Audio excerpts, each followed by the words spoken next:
د موټر نه کوزې شه. Get up the car. Get up the car. ودرېږه. Stand up. Stand up. کېنه. Sit down.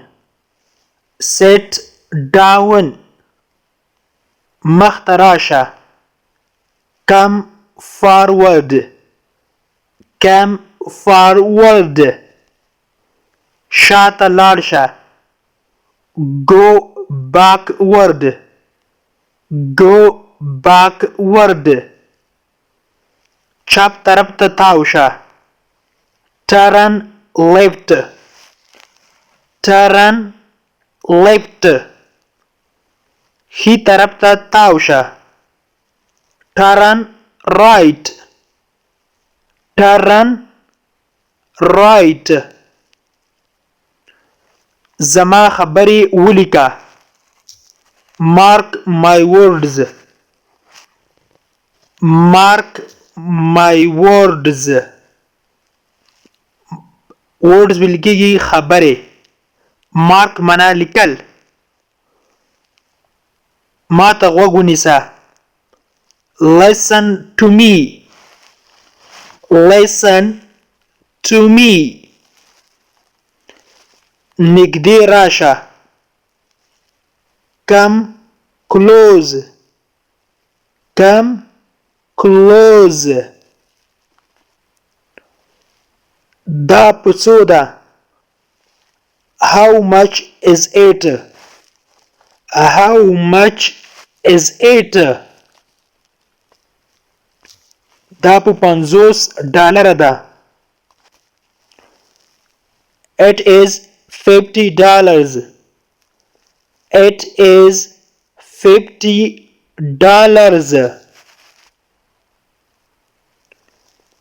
زه له هغه سره یم. I am with him.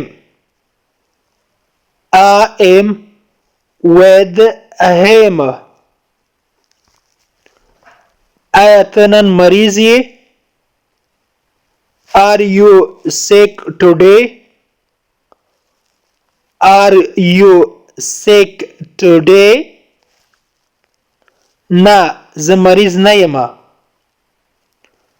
No, I am not sick. No, I am not sick.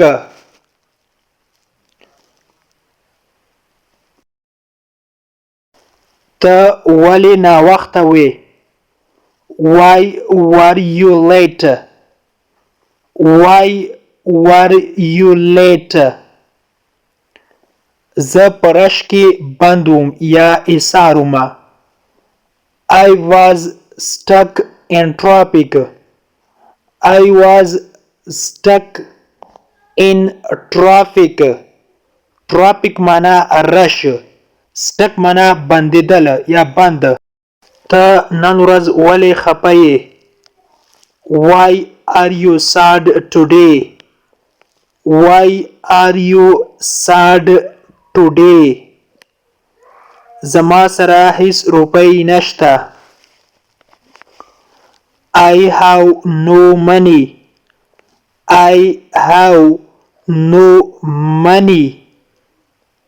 I have no money.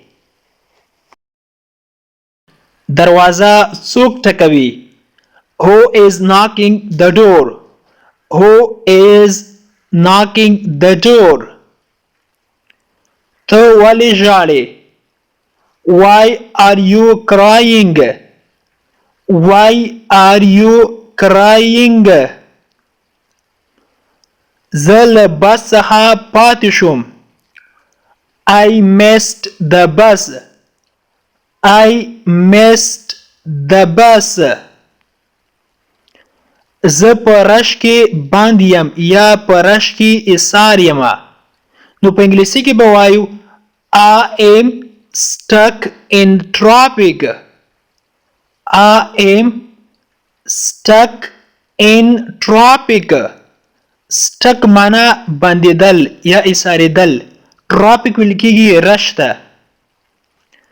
ته هغه پیژنې. Do you know him?